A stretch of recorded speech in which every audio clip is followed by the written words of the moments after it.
Truck driver তাদেরকে কিভাবে কেন্দ্র সরকার পোকামাকড় হয়ে গেছে।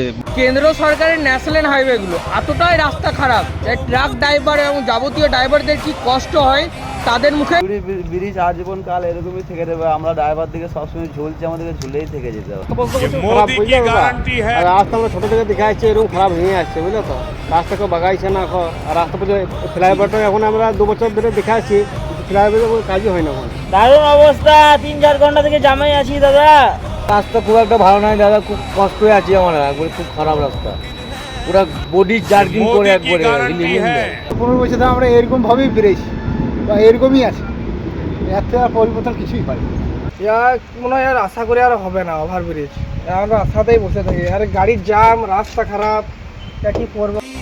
মোদি কি গ্যারান্টি হ্যাঁ।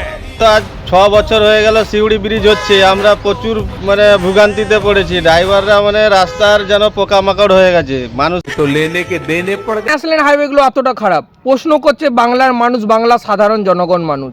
কেন কেন্দ্রের কি আমাদের বাংলা থেকে কি ট্যাক্সের টাকা নিয়ে যায় না? যারা পেটের জ্বালাতে রাত জেগে দিন জেগে ড্রাইভারের কাজ করছে, তাদের কি অবস্থা আপনারা তো শুনে নিলেন। বাংলাকে এইভাবে কেন কেন্দ্র সরকার বঞ্চিত করে রেখেছে? উত্তর দেন কেন্দ্রের বিজেপি সরকার।